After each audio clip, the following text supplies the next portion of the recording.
She called me a broke failure at her wedding. So I paused the ceremony and played this. Everyone loves a good wedding speech. But no one expected mine to bring the house down. I was just the mother of the bride, sitting quietly, smiling politely, letting the champagne go warm in my hand. My daughter, my only child, looked radiant in lace, laughter bubbling from her lips as she floated through the reception like royalty. But then I heard her. I wasn't meant to. I was behind a column of floral arrangements, forgotten like an old prop. She was introducing me to her new in-laws. And I quote, "Don't mind her. That's just my mum. She's kind of a failure, honestly. She's broke. A bit of a burden. Just smile and nod." The words didn't cut, they scorched. I raised her, loved her, gave her everything after her father died.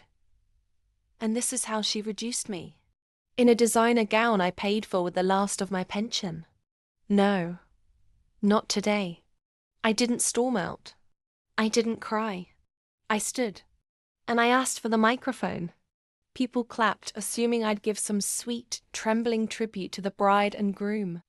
Oh, but I had something better. I smiled at my daughter. She froze. I watched the blood drain from her face. Maybe it was the calm in my voice. Maybe it was the flash drive in my hand. I'd like to share something. From someone who couldn't be here. I pressed play. The room fell silent as my late husband's voice filled the hall. His warm, familiar tone echoed off crystal chandeliers. "If you're hearing this, it means I'm gone," he said. "And if our daughter has become ungrateful, cruel, or arrogant, well, this message is for her." Gasps, murmurs. He continued.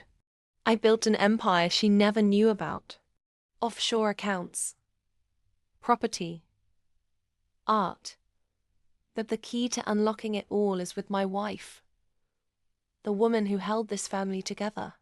If our daughter ever disrespects her mother, she gets nothing. Not a cent." You could hear a pin drop. My daughter's face turned ash white. Her new husband looked like he wanted to crawl under the table. The in-laws. Mortified.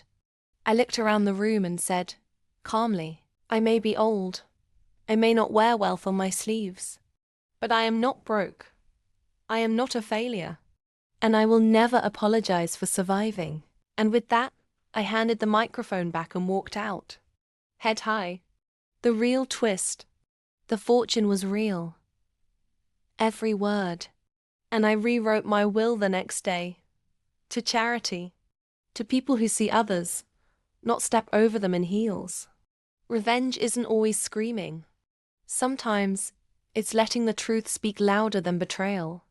If this story hit a nerve, if you've ever been underestimated, dismissed or discarded, smash that subscribe button. Because here, we don't just get even. We rise. We remember. We reclaim. Subscribe now. For every woman who's ever been told she's nothing. This channel is everything.